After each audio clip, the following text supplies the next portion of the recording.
This is part 3 of our series on stewarding competition obedience. We have done our best to present the common techniques for this important job, but it must be remembered that the ring belongs to the judge. Therefore, individual judges may have different instructions for the steward. Now let's get started. The jobs of stewards are outlined in the Steward in Obedience in AKC Rules and Regulations. Most stewards learn by on-the-job training. Here we will discuss the tasks and the duties without necessarily worrying about whether it's the ring steward or the gate steward that performs them. Stewards should arrive at least 30 minutes prior to the start of the trial. 45 minutes is optimal. Once you arrive, get your assignment from the chief ring steward, then report to your ring. The judge will give you any particulars as to how he or she wants the work done. Pay close attention. Remember that attitude matters more than almost anything else. Think of this as customer service for dog teams. Handlers are nervous and they're focused on their dogs, so be patient with them. As the handlers arrive, they will come to the ring and check in. The table steward will confirm that they are listed in the program, then give them their armbands. The ring or gate steward should mark off the armband number on the ring card. This is usually done by placing a diagonal line through the number on the card with a marker. It's a good idea to write the dog's jump height under the armband number. When the team goes in the ring, the steward should make another diagonal line to form an X to show that the dog has already shown. Let's take a look around the utility ring and get an idea of the layout. In the utility ring, we see that there are 2 jumps in the ring and a chair. Instead of a chair, there's sometimes a small table. This is for the articles to be placed upon. There are 2 jumps in utility, the high jump and the bar jump. These are to be set at the correct height prior to the team entering the ring. The high jump is composed of 2 uprights, usually joined at the bottom by a 4-inch or 8-inch crossboard. This board generally remains in place for the entire class. The steward can check and see if the catalog indicates that there are any dogs that jump less than 8 inches. If there are not, the 8-inch crossboard should be used. The high jump boards come in 8, 4, and 2-inch sizes. The steward will use whatever combination that equal the dog's jump height. Let's say that the dog jumps 22 inches. This would require 2 8-inch boards, 1 4-inch board, and 1 2-inch board. It is a good idea for the steward to place all of the jump boards into the uprights prior to the beginning of the class. This ensures that the jump boards do in fact fit into the uprights. Sometimes uprights and boards get mixed up and they don't fit together. The bar jump is composed of 2 uprights with some kind of a device such as a pin upon which to set the crossbar. The bar jump may be set either by removing and inserting a pin in the upright, or in this case by adjusting a movable pin.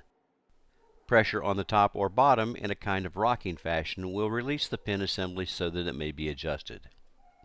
It's a good idea to measure to determine if the numbers on the upright refer to the pin location or the location of the top of the bar. Whichever is the case, the top of the bar is to be the jump height. The judge will position the jumps initially where desired. Check the catalog or the board for the first dog's jump height and set the jumps. It is the ring and gate steward's duty to set these jumps for each team. As in open, there is an A order and 6 B orders in utility. The judge will post the order for B 45 minutes before the class is to start. We will explain the steward's duty using the A order. Ideally, the stewards have identified the first or next team, and they are on deck and waiting to enter the ring. The steward should already have secured the handler's articles and gloves and placed them on a table or chair where everyone can find them. Do not get the next handler's articles and gloves mixed up with those of other handlers. It is a good idea to place the articles on 2 separate chairs once you've received them. You may place a sign on each of the chairs indicating which chair is for the team that is currently in the ring and which chair is for the on-deck team. Check and confirm that there are 10 articles and 3 gloves in the container. It is not unusual for handlers to place foreign objects in the container as well. Look in the container and remove any foreign materials such as food, tongs, extra articles, etc. According to the regulations, articles can be any household item. Most handlers purchase articles, however, they may use spoons, cans, blocks, or any other shape. Articles must be composed of wood, leather, and/or metal. Contained in the article container you will find 5 of 2 separate materials. Each article is required to have a number on it. When you select the 2 articles from the container, you will select articles with the same number.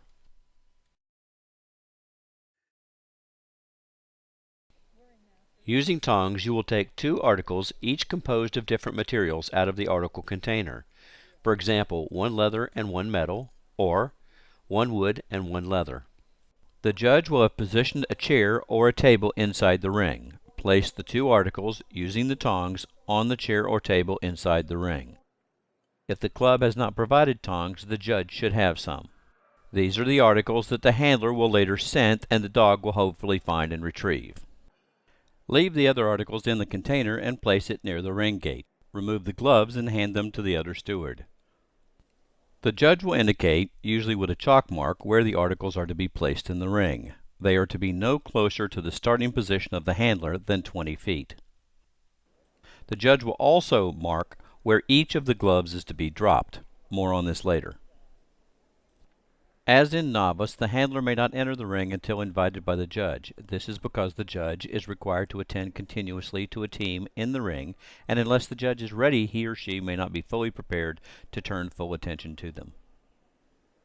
When invited, the team will enter the ring, and once all the way in, the handler will remove the leash and hand it to the gate steward. The gate steward will hang the leash over the ring barrier at the gate opening so everyone knows where it is if needed.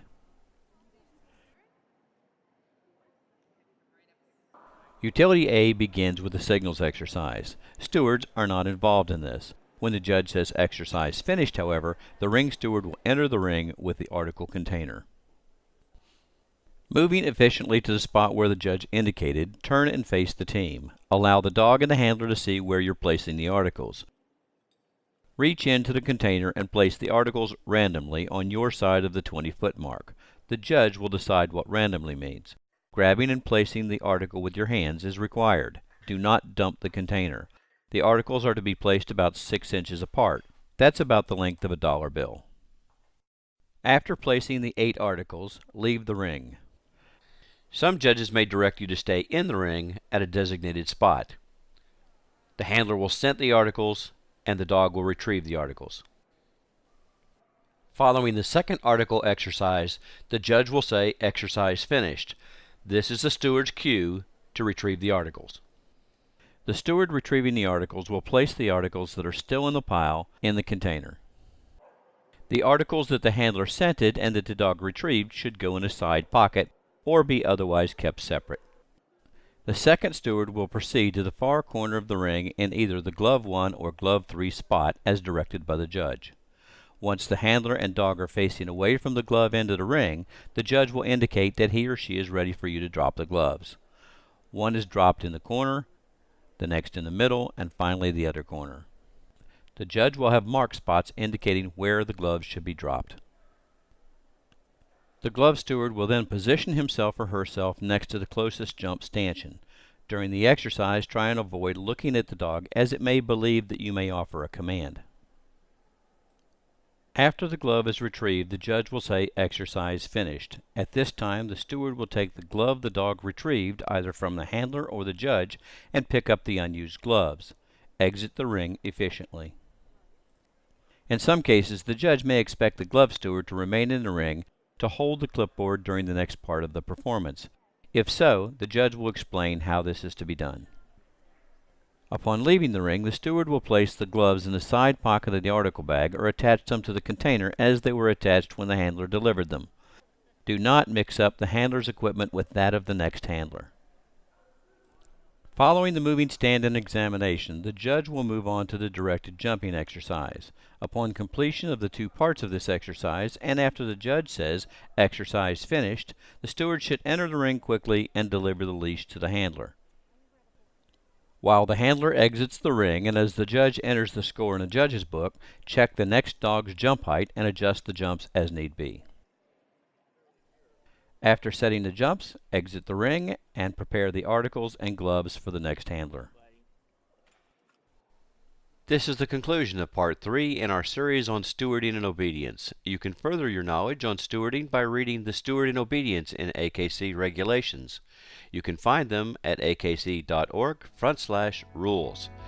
Thank you for watching and enjoy your stewarding experience.